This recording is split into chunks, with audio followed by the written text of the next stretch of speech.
Hello, my fellow Welt lovers. Okay, listen. Hoyoverse just dropped the fattest update bomb of the entire patch cycle, and the community is absolutely combusting over it. Cyrene just got massive buffs. And yes, I mean the kind of buffs that make you stare at the patch notes at 3 AM wondering if the devs actually listened for once. Like, they didn't just tweak a few numbers. They straight up rewired Hsr mechanics, slapped on multipliers that look like something out of a dream sequence, and then said, oh, by the way, still E2 locked. Good luck, broke travelers. Yeah, we're in for one of those breakdowns. Topping up in Genshin or Star Rail can get expensive, and let's be honest, we've all seen those in-game prices and wished they were just a bit lower. Well, that's exactly what LD Shop is here for. This is LD Shop, the official top-up platform developed by the LD Player Emulator Group. It lets you top up your favorite games like Genshin Impact and Star Rail at huge discounts, up to 23% off or more. And yeah, it's super easy to use. All you need is your server and UID, and your top-up will show up in-game within just a few minutes. It's safe, reliable, and used by thousands of players. You can even compare prices, for example, something like the Supply Pass or a 6480 Stellar Jade Bundle. It's way cheaper here than in-game. If you register using my link, you'll get a 15% off coupon and an extra 5% off coupon, which can save you up to $50 on your first top-ups. Plus, LD Shop gives you the same first top-up bonus you get in-game, so you're not missing out on anything. And if you're planning to spend more, here's a bonus. If you spend over $80, you'll unlock VIP status, which gives you a free supply pass and more perks. So if you're looking to save while still getting everything you normally would in-game, just use the link in the description and get Dan hung while saving more. So let's talk about everything that just changed for Cyrene, what's actually better, what's still pain, and why people are calling this both her glow-up and her funeral at the same time. Grab your tickets, because we're going straight into the chaos zone. So first things first, the headline buff. Cyrene'S memo sprite skill, Minute of Blooms and Plumes, went from 50% of max HP to a glorious 60%. I know. That doesn't sound like much at first glance, but when you're scaling off HP and hitting multiple enemies at once, that 10-point jump adds real meat to her burst potential.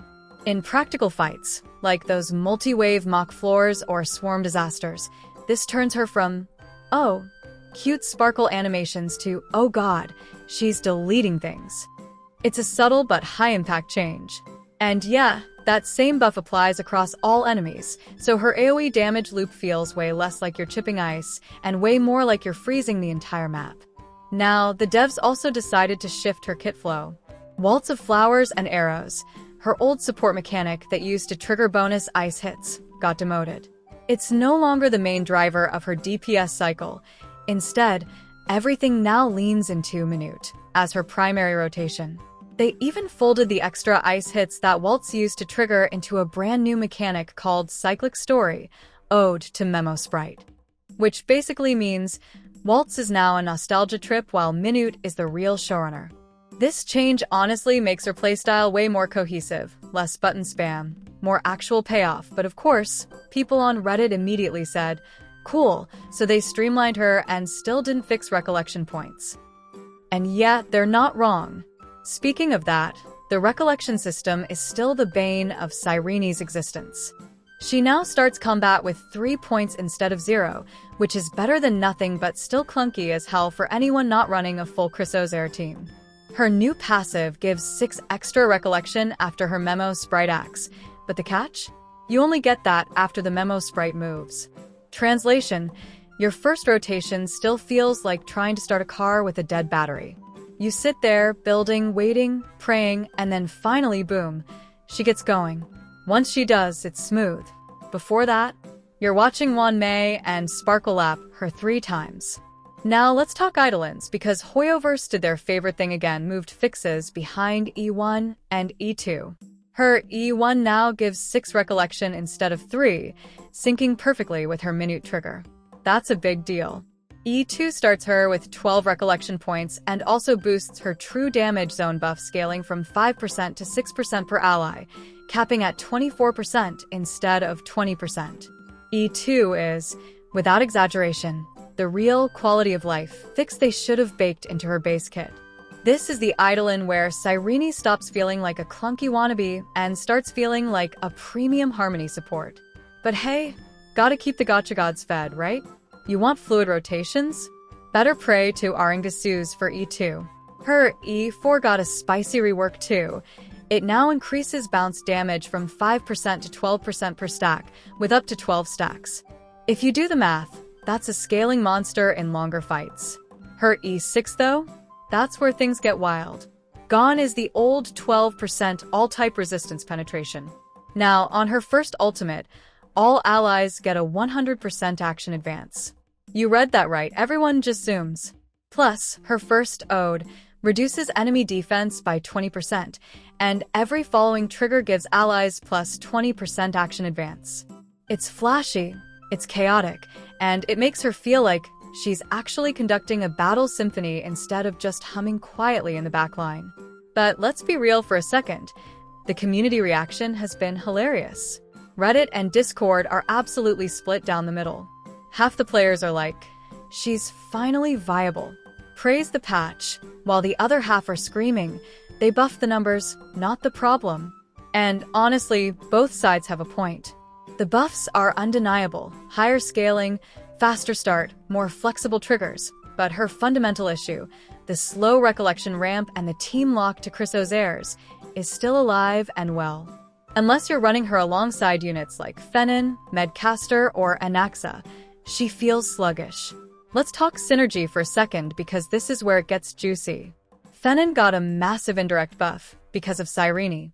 She now gives 6 core flames instantly plus a critical damage bonus scaling up to 72% based on excess flames. That's actually insane. Anax's attack and skill damage buffs now apply to all Erudition teammates, so characters like Hera are suddenly eating good. Nay's Godslayer buff. It went from 60% to 80% crit damage, making her burst potential go from nice to nuclear. And yet, some of Cyrene's old allies like Aglia and Castor? No changes. It's like Hoyoverse said, you get love, you nah, stay mid. Of course, not everything went up. Evernight's Dream dissolving debuff took a heavy hit, going from 48% to 18%, which hurts. But they compensated by giving her skill-based crit damage a 12% increase, turning her into more of a sub-DPS buffer than a straight nuke. Trailblazer Remembrance, though? Oh man, they got done dirty. Their enhanced basic attack got slammed from 200% to 120% damage. That's almost a 40% drop, both for them and their memo sprite. And people are furious.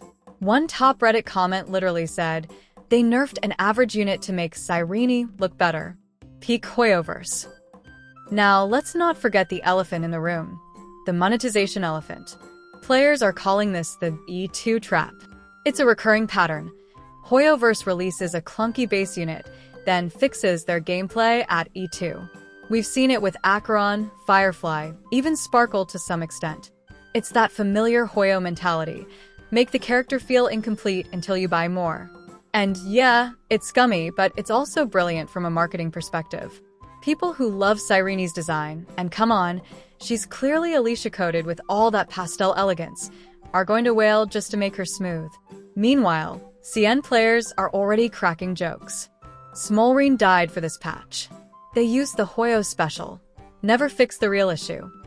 And my personal favorite, she's the Yukong of Remembrance. Looks great, plays like a tax return. The memes are endless, but under all that humor, you can feel the disappointment. People waited months for this rework hoping she'd hit Alicia tier magic, and instead, she's a polished but still clunky support.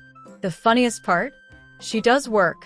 In the right team, Hsr's, Remembrance Cores, even hybrid ice comps, she's solid. Her new E6 action advance makes her amazing in long battles. Her scaling means she actually contributes damage, and her buffs can stack like crazy with the right setup. But outside those niche teams, she's just not worth pulling unless you're in love with her aesthetics or swimming in stellar jades. And let's be honest, most of us are broke after chasing Wanmei reruns. So where does that leave her? Cyrene V3 is like a designer bag with a broken zipper. It's beautiful, powerful in parts, but the flaw is so obvious you can't ignore it. The buffs are legit: 60% HP scaling, 24% true damage zone, smoother story loops, but her restrictive recollection system keeps her from greatness. Unless they fix that core mechanic in version 4 or 5, she'll stay this weird mix of hype and heartbreak. And look, I'll be real with you, I wanna love her. The animations are stunning. The theming? Gorgeous. Her synergy potential with Evernight and Anaxa is legit exciting. But when I'm in combat and watching her wait for recollection points while my other units are already cycling ults twice, that hurts. Like, emotionally. Like, why did I farm these mats kind of pain? Anyway, that's the full story. Cyrene'S got the buffs, the flash, and the flare, but she's still chained by her own design. Maybe Hoyoverse will finally address it in the next patch. Maybe not. For now, she's the queen of style and the duchess of delay. Let me know what you guys think. Are you pulling for her rework or saving for the next region? Anyway, that's it for today's breakdown. Cyrene'S buffed, the fandom's divided, and somewhere in Hoyoverse HQ, a dev is sipping coffee saying, "We balanced her perfectly." Stay strong, my fellow Welt lovers, and may your gacha rolls be blessed. Or at least not cursed by recollection points.